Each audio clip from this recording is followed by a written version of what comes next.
Reading with your kids. Hey, so great to see you. Come on in.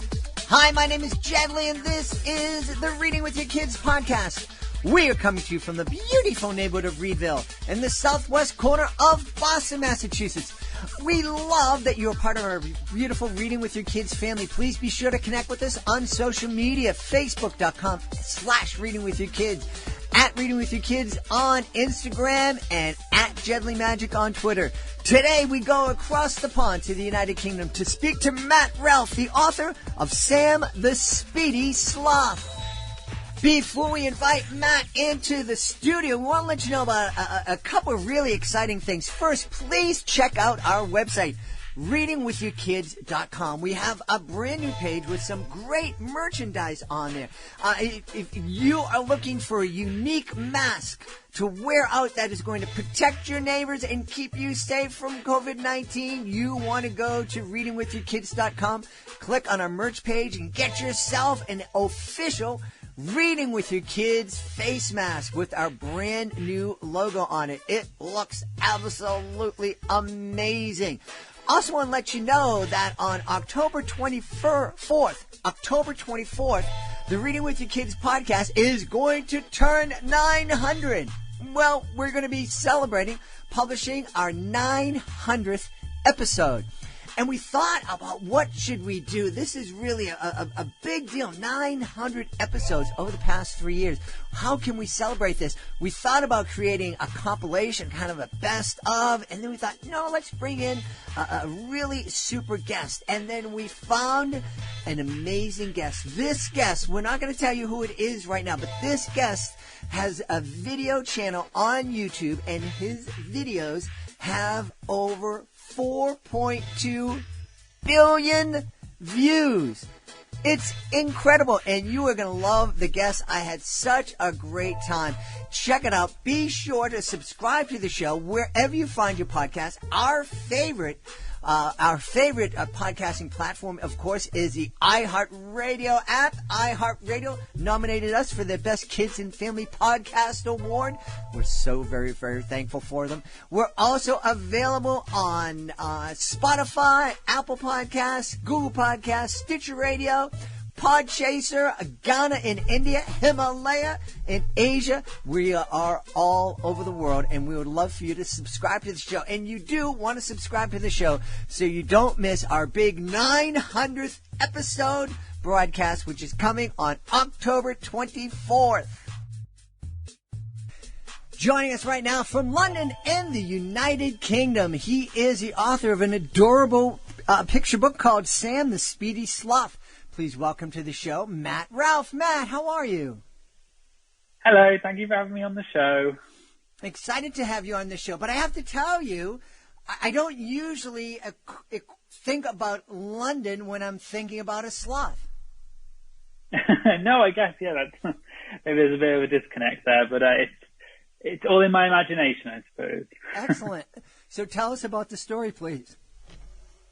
Sure, so it's called Sam the Speedy Sloth, and it's, as you can guess from the title, it's about a sloth who feels different to others of his kind because he's speedy, unlike what you'd normally think about a sloth. And he goes on a journey of sort of self-discovery, and he ends up going into the rainforest and challenging other animals that he meets to a race. So he meets a monkey, a catfish, and a jaguar. And he races them, and he loses all of the races. So at the end, he sort of thinks, well, I'm too speedy to be a sloth, but I'm not quick enough to compete with everyone else, so where do I fit in? And then at the end of the book, he learns to accept his uniqueness, and it's all about, accepting diversity and self-love and self-confidence. Such important lessons for kids. I'm curious, where did it's a great premise, a sloth that's too fast to be a sloth, but not fast enough to compete with others. Where did that inspiration come from? I mean, the actual inspiration for the book came from, the sloth idea came from a poster that I saw in an airport one time. I was traveling to Germany for a long weekend, in Christmas of 2018, and I saw this poster of a sloth and I thought it was really cute and funny. I can't remember what the poster was actually for. And while I was on the plane, I didn't have anything else to do because you can't use your phone on the plane, obviously. So I just had this idea of a sloth who was, quick. And I thought, what would his name be? Would he be Sam the sloth? I like alliteration. Sam the speedy sloth works. And then I wrote the book actually on the plane pretty much. I wrote about, 60, 70% of it on the notes section of my phone. And then I turned it into a ended up being a bestseller. I didn't release it until September of 2019. So it took quite a while for me to actually get it all illustrated and everything. But yeah, so the idea behind the diversity and the inclusion, I always think that's really important in children's literature, and it's something that, I didn't want the message to be too obvious or too sort of, because sometimes the messages in children's books are a bit too sort of forceful, and in the end you actually lose the message itself because it feels too preachy. Mm-hmm. So I want it to be something, and using an animal, I guess, makes it slightly, almost like a slight distance from being human, but you can still obviously apply it to humans and children. And obviously the fact that sloths are cute, that doesn't hurt, so I love sloths. So yeah, so that's kind of where it all came from, really. Yeah, well, you're absolutely right about sloths being cute. My family and I, we've spent a lot of time down in Central America. Last year, we visited a sloth sanctuary, and they are cute. They're not speedy at all. No. But yes, it's definitely a creature that kids can relate to. You bring up a good point about the fact that one of the beauties of children's books is, in terms of delivering lessons, is you kind of sneak in the back door.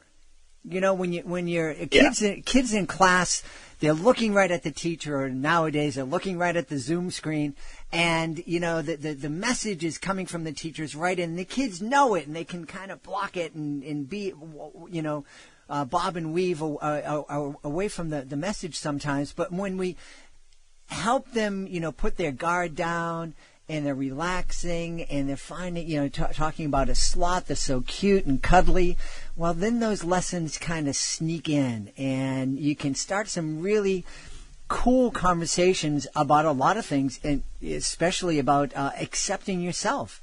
Was that why is that message important for you to share with kids? I just think when I was growing up, there was, some of the books that I read had that message in them, but I guess at the time I didn't really think about it. And then I think it's so important nowadays as well, because, especially since, obviously COVID, I think because children haven't had the same amount of interaction with each other, I think the whole idea of accepting other people for who they are, if they haven't had as much contact with other children and they haven't socialized as much, they probably don't even realize that there are people that are different to them, perhaps, depending on, where they come from, where they've grown up. And I just think that's so important. When I was growing up, I was very lucky that I was in a very diverse background of people I went to school with. I had, different, whether it was a mixed gender school, it was different ethnicities, different backgrounds. So I was always very lucky in that regard. So I never really thought about it. But I know other people who came from perhaps more, sort of sheltered backgrounds or different, they only experienced one type of person, around them. When they then got into the wide world, so to speak, and they met other people, it was more of a shock. So I just think it's really important, especially even for adults. There's so much, controversy, especially in politics, things like that, about not accepting people and all that. And I think, start from a young age and show actually you can be different and it's fine. There's no problem with that. Mm-hmm. Yeah. In fact, I think it's pretty cool to be different and stand out. Yeah, definitely. Yeah. Yeah, exactly. I don't know if I want to be like everyone else. It's kind of boring. If everyone was the same, it would be boring. That's the whole point of, living on this planet. There's so many different people and everyone's different. That's what makes it interesting. Yeah, absolutely. One of the things, it just occurred to me, because I'm slow. We're talking about the fact that we've been locked down literally all over the world for 6 months or more, and it's not quite over yet. It's going to be over. We're going to get through this, and things are going to hopefully go back to normal. I hope we're going to learn from this, and I hope we're going to go back to something that's better. But for me, at my advanced age, 6 months, it's a really small chunk of my overall life. But when you're talking about a 5 and a 6 and a 7 and even an 8-year-old, 6 months is a pretty significant part of their life. So for these kids, you know, they've a huge chunk of their life has been spent in a sort of isolation, isolated with just their family. My amazing soon-to-be 17-year-old niece was, you know, the other day was just saying, you know, I've been locked up. I haven't been able to see. And the only person I've been able to hang out with is you. And I feel so bad for her when I think about that. But, yeah, so we're going to, kids are going to, they're excited, I'm sure, to get back to school and get back to their friends. But they're going to have some adjusting to do. I think so as well. I mean, when I think about, so for example, actually, I very recently became an uncle. So my older sister had a baby literally last week, something like that. So she's been pregnant pretty much the whole time during lockdown. And obviously if we're in lockdown for, you know, I don't know, let's say another 12 months, hopefully not, but, you know, potentially, then my nephew is going to grow up in lockdown.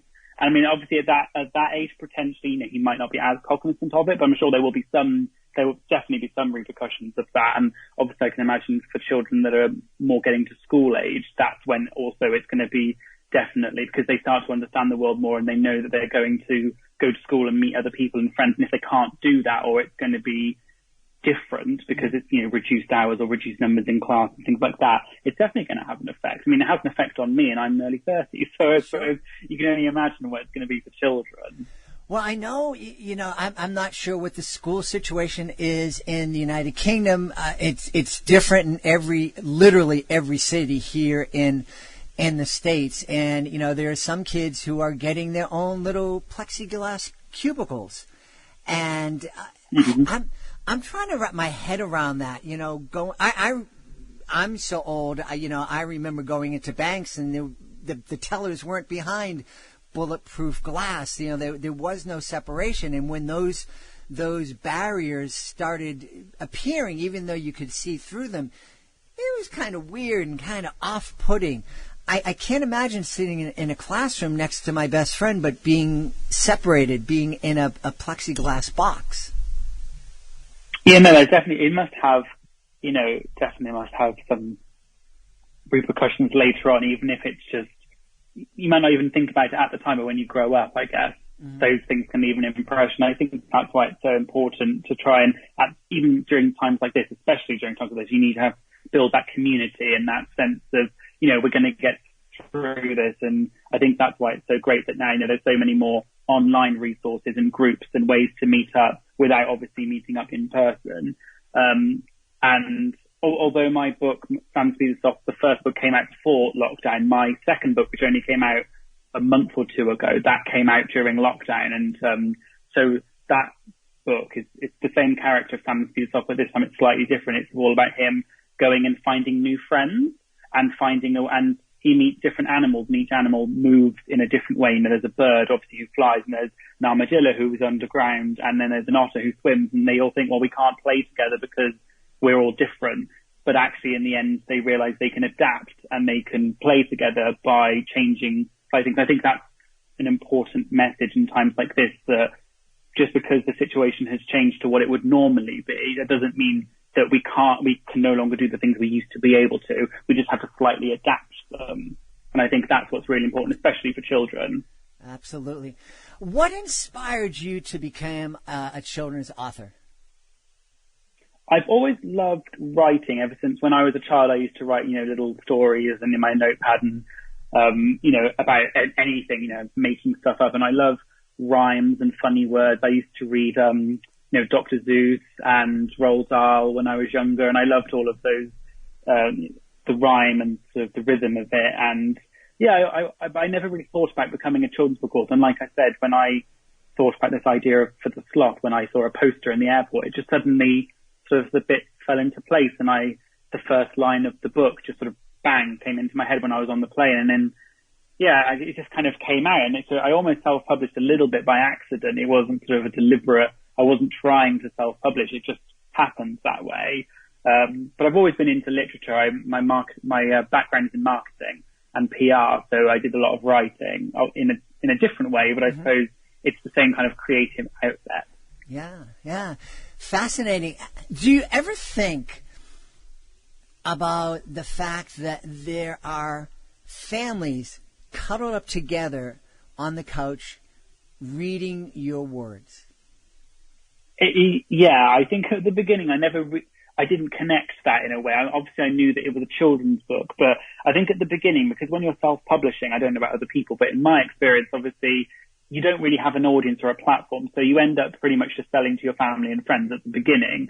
But it wasn't until my books now, I've had pretty good success on them, so I've got sort of 250 plus reviews, and I've had lots of, I think I've had over, I think it was 100,000 downloads or something like that. So I've had a lot of eyes on the book, and I've seen pictures of people reading my book with their children, people who I don't know, just someone random off the internet.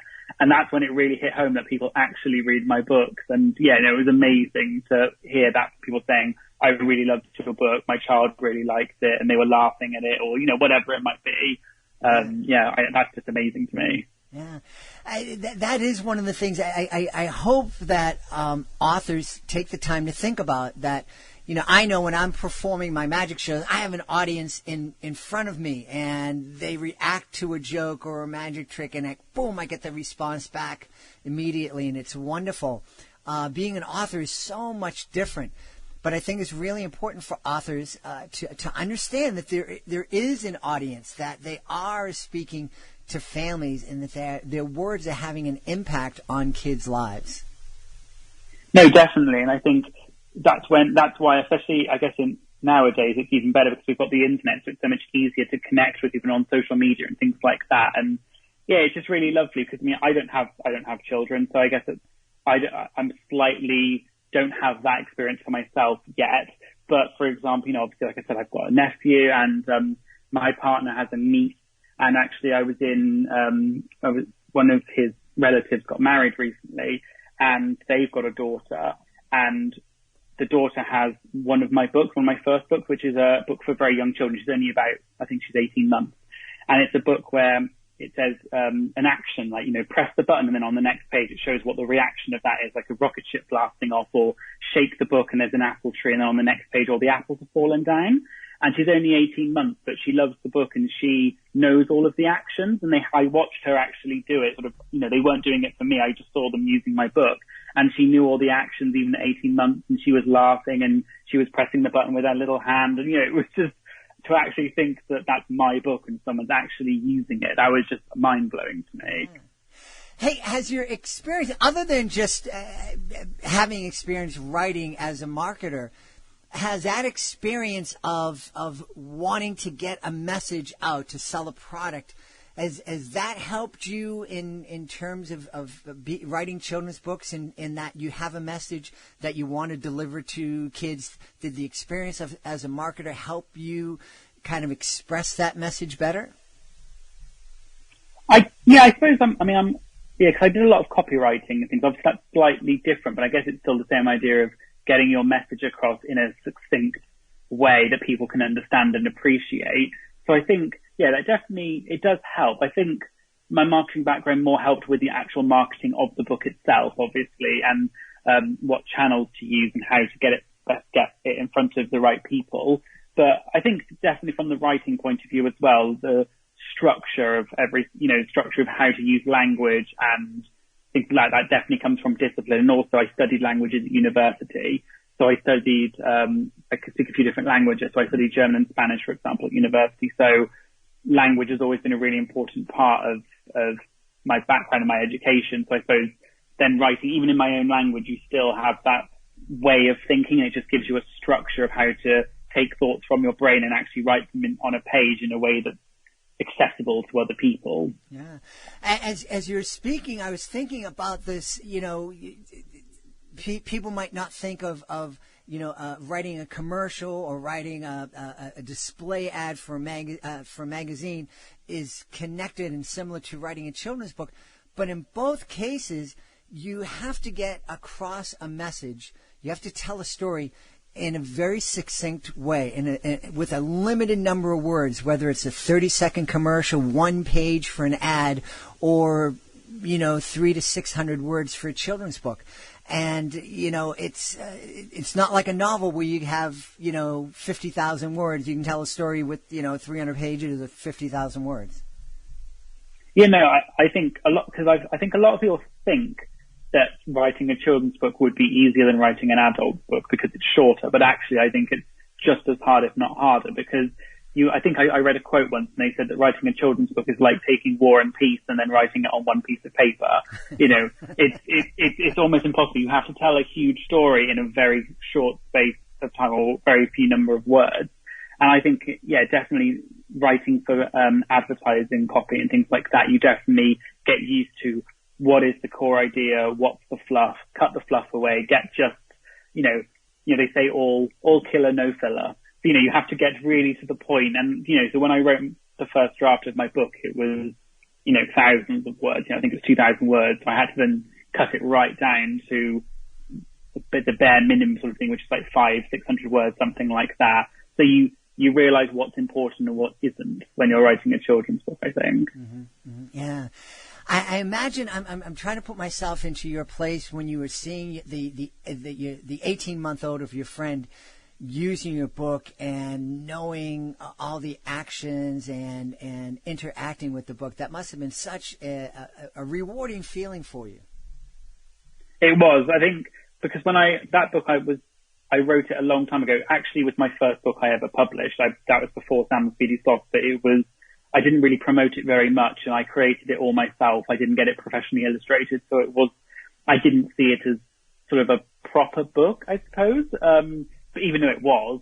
But I think when I then saw someone actually using that book, like the intended audience, it was just amazing to think that, she's only 18 months, but already she could read that and understand it. And the fact that she was smiling because of it, and you could see it was all sort of tattered and dog-eared where she'd used it so much.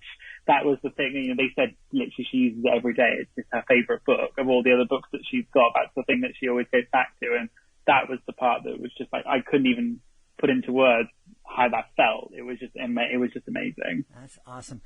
Tell me, obviously this is a career. You have a number of children's books. Do you have a new character that you're working on that you can give us a kind of a sneak peek of? I wish, really, but unfortunately I don't. I haven't got round to writing. I've been so busy with other things to do with the writing. I mean, I'd like to write another Sam the Speedy Sloth book. I've got a few other books that I wrote a book a while ago, which was slightly older children. It was some more sort of 6 to 8, a chapter book with black and white illustrations, but mostly text, called A Knightess in Shiny Armor. And obviously it's Princess Arsena of the square table. So, Arthur is around her. So it's sort of a play on that. And it was all about sort of, girls can do the same things that guys can. And it was taking a fairy tale and flipping it on its head, where it's the girl that rescues the boy. Because again, that kind of goes into the theme of diversity, inclusion. That's really important to me. So that I have only written one book of that, and I've had so many ideas of how I could develop that, and I could take that I could even develop it into a picture book, but with the same idea. But I definitely would like to do more Sam the Speedy Sloth books, because that's I've had the best response from that one. I wrote another book that was sort of similar, with a giraffe that had a short neck.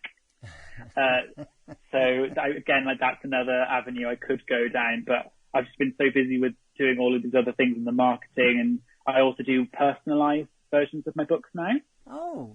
So rather than it saying, Sam the Speedy Sloth, it would say, Jedley the Speedy Sloth, or whatever, you can choose whatever name you want on it.